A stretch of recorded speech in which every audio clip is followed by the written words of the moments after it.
How many Democrats are running right now? I think it's like 23. It's 21 or 23 because I heard one count that it was 20. New York Times had 22, and then another guy announced. Let's just say 23. We're gonna highball it. See, here's the thing. All of these different Democrats have different opinions on different issues, and it ranges from moderate left to far left. In order to win the nomination, you need the biggest coalition of voters. Now, as you know, if you follow my channel, I don't think they're going to win, so it doesn't matter. But Joe Biden announced his candidacy by saluting what he called decent, honorable people. Joe, welcome to the very fine people hoax. I call it a hoax because Trump condemned the fringes of the extremes, and the media just ran with it and ignored it. And now Joe Biden has called Antifa decent, honorable people. As I pointed out in my first video this morning, a couple of these people punched some women in the face in Charlottesville. Now, it's not the worst thing that happened in Charlottesville, but they're not good people, okay? Not good people.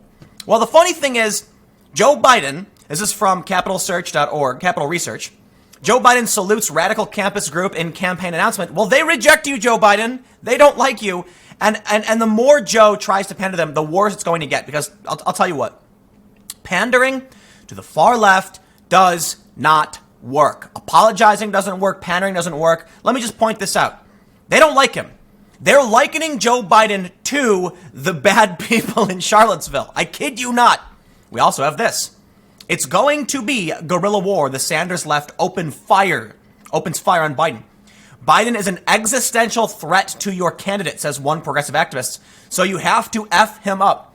They quite literally look at Joe Biden like the fringe right, because, as you all know, anyone to the right of Stalin is far right, including Joe Biden.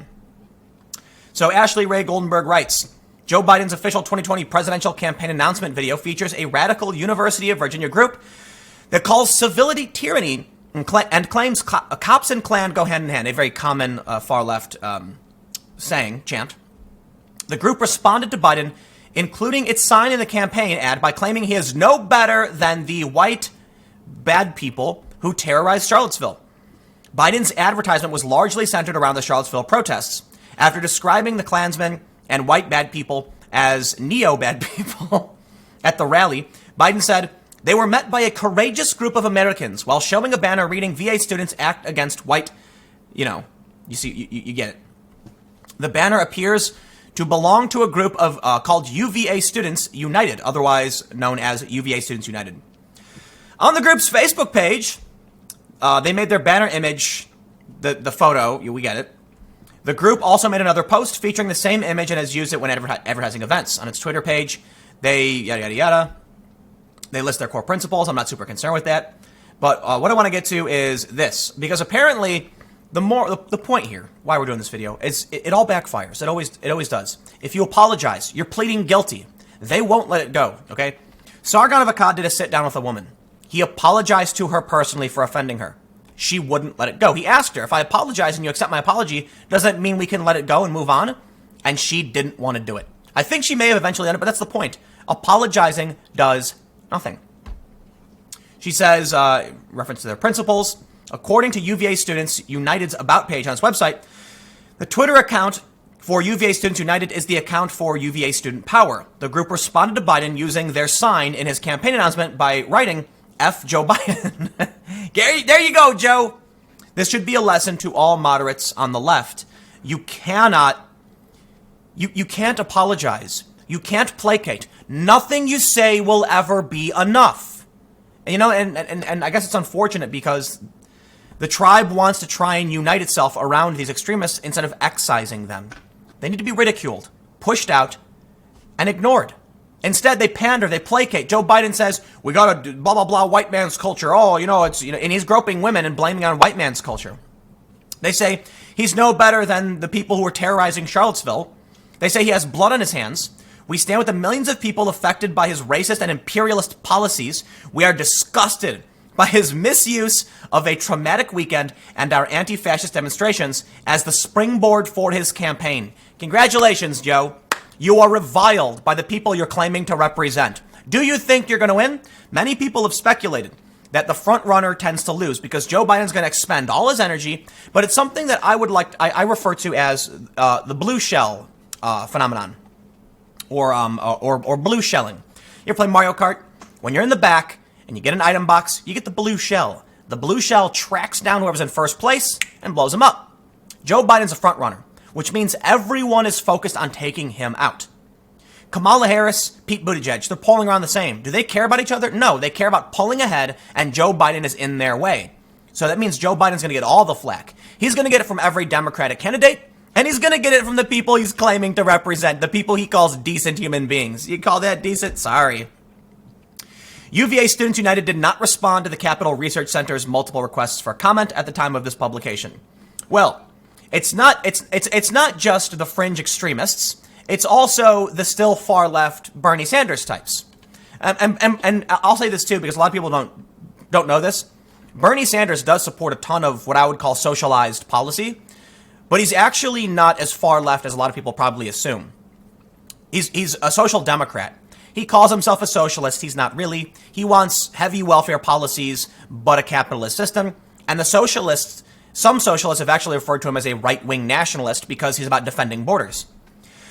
But the point is, Biden will not get the activists who he's trying to pander to. Sorry. And he's not even going to get the progressives. The progressives don't like him. They want to F him up. This is an example of what I've been trying to explain. And I was having a conversation with some friends and family, and I said, I would be willing to bet a substantial amount of money that Trump sweeps 2020. And they said, do it. Make the bet. And so I was thinking about it. Maybe I will make the bet. I don't know, wherever it's legal, like predict it or something. Because I'll tell you what, Biden right now is the front runner. I think he'll probably trail off. Bernie Sanders will take over. But who do you think there will be enough different disparate groups of Democrats to come together to actually support any one of these candidates? What about Russiagators? The Russiagators just want Trump impeached. Okay, what if they get a candidate who says, no, we shouldn't do that? If Trump wins, he wins. They're going to be like, oh, no. They're going to vote for the person who says impeach Trump, like Elizabeth Warren. Within a few hours of Joe Biden's official presidential announcement, the Justice Democrats, the progressive group behind Alexandria Ocasio-Cortez's rise to power, brought out the flamethrower. The old guard of the Democratic Party failed to stop Trump, and they can't be counted on to lead the fight against his divide and conquer politics today, began Executive Director Alexandra Rojas, accusing Biden of standing in near complete opposition to where the center of energy in the Democratic Party today. Let that statement be proof. Let that statement be proof that there is a civil war in the Democrats. 54%, according to Gallup and Pew, want moderate policy. 44% want more liberal policy, whatever that means. And there's a few people who I think are undecided. But ultimately, they're wrong. The center of energy is not with them. They're lying to people, okay? When unions say no dice to the Green New Deal, they're lying to people. Incredibly, the rebuke from Justice Democrats was among the most anodyne responses on the far left, where Biden, Amtrak Joe, defender of the middle class, Scranton native son, is being treated like Darth Vader or worse, the second coming of Hillary Clinton. If you hear from a candidate that we're just going to go back to 2016, it's not satisfying, one progressive grassroots organizer told me. But should we pander to the progressives? I kind of think we shouldn't. We shouldn't. But that leaves the Democrats with no winning position. None. A progressive posted on Facebook. It was a meme making fun of anyone who would support Biden. They said, if Biden wins, reject them because Biden is just another imperialist, centrist, corporate Hillary Clinton. And, my response was kind of like, you realize Trump's voters will vote for Trump. They're just going to vote for Trump. Republicans will just vote for him. If you refuse to vote for a Democrat, Democrats will lose. They don't care. Democrats need to get this through their head and stop pandering to these fringe wackos. They don't care about you. You either bend the knee or you're done. They will not support your candidate. 20% of Bernie voters would vote for Trump instead of any other candidate. You either give them what they want or they're going to light it all up. And the margins are bigger than they were last time. 12% of Bernie voters supported Trump. Now it's up to 20% projected to vote for Trump if Bernie is not the candidate. They are saying to your face, bend the knee or we burn it up. So what do? Well, don't pander to them. Certainly don't bring Joe Biden, though. I don't know what you do. I think the Democrats are lost. Personally, I like Andrew Yang. Full disclosure, as I do always, I donated to him, and I know they'll never let him win. Okay, he's gotten great press. He's growing rapidly. He's doing really well. But I just really don't see it. I think Yang will be this election's Bernie Sanders. He's gonna come up, get a ton of popularity from a lot of people on the left, and they won't let him take it. I think it might go to Biden, but Biden will probably trail off. It's probably gonna be Booker or Harris. Honestly, I don't know entirely. What I do know is the Democrats are desperate to pander to these people instead of going to Michigan and Wisconsin and Pennsylvania. Hillary Clinton, apparently, I think she didn't go to Michigan, and Trump won by a small margin. In fact, I was watching a David Pakman video, and he showed this really interesting statistic that the margin, Donald Trump's victory margin, was lower than the amount of Bernie supporters who voted for Trump. That means if those Bernie voters did not vote, Trump would have won. But they voted for Trump. Oh, I'm sorry, Hillary would have won. Let me try again. If the Bernie Sanders voters who supported Trump did not even vote and said, I don't want either of them, Hillary Clinton would have won because the margin was lower than the Bernie voters.